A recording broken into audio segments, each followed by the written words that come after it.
भारत और दुनिया की आज की ताजा खबर। 21 जनवरी 2026 ऑपरेशन गैंग बस्ट, राष्ट्रीय स्तर पर क्राइम क्रैकडाउन जारी।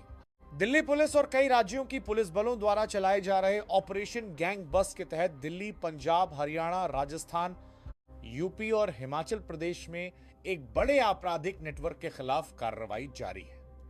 इस ऑपरेशन में अब तक 854 आरोपियों को गिरफ्तार किया गया है, जिसमें 280 प्रमुख गैंगस्टर भी शामिल हैं। इसके अलावा लगभग 500 संदिग्धों से पूछताछ की जा चुकी है और पुलिस ने 300 से अधिक अवैध हथियार और भारी मात्रा में नकद जब्त किया है। इस बड़े पैमाने पर चल रही कार्रवाई का लक्ष्य अपराधियों के नेटवर्क को तोड़ना और नागरिकों की सुरक्षा बढ़ाना है। 2026 इंडिया ओपन में भारतीय खेल जगत का जोश भारत में 13 से 18 जनवरी 2026 तक आयोजित हुए।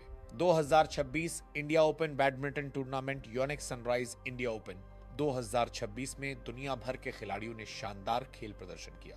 ये BWF वर्ल्ड टूर का एक महत्वपूर्ण हिस्सा है, जिसमें पुरुष, महिला और मिश्रित युगल सभी कैटेगरी में प्रतिस्पर्धा हुई। इसके आयोजन से राष्ट्रीय और अंतर्राष्ट्रीय स्तर पर भारतीय बैडमिंटन को समर्थन और पहचान मिली। दिल्ली में गणतंत्र दिवस की तैयारियां जोरों पर।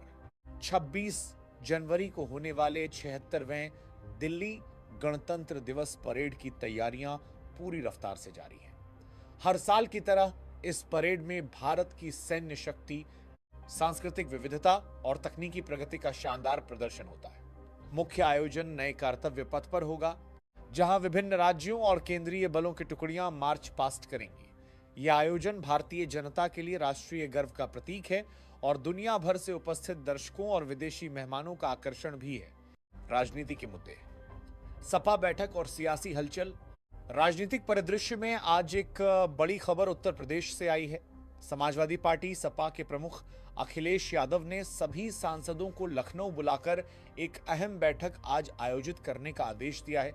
इससे यूपी और राष्ट्रीय राजनीति में नए समीकरण बनने के लिए सकते हैं।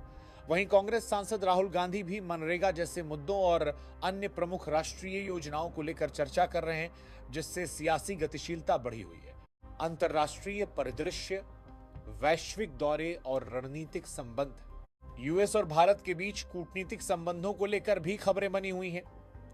यूएस राष्ट्रपति डोनाल्ड ट्रंप ने प्रधानमंत्री नरेंद्र मोदी को गाजा शांति बोर्ड में शामिल होने का निमंत्रण दिया है, जिसका उद्देश्य मध्य पूर्व में शांति प्रक्रिया को मजबूत बनाना है। ऐसे कदमों से भारत की वैश्विक कूटनीति में शामिल सक्रियता सामने आ रही है। व्यापार और वित्त बाजार अपडेट। वित्तीय बाजार में भी हलचल बनी हुई है। भारतीय शेयर बाजार में कुछ प्रमुख कंपनियों के प्रभाव से इंडेक्स में उतार चढ़ाव देखने को मिला और कमोडिटी बाजार में चांदी के भाव रिकॉर्ड स्तर पर पहुंच गए, जो वैश्विक व्यापार तनाव और सुरक्षित निवेश के चलते हुआ है। निवेशकों और व्यापार जगत के लिए यह एक महत्वपूर्ण संकेत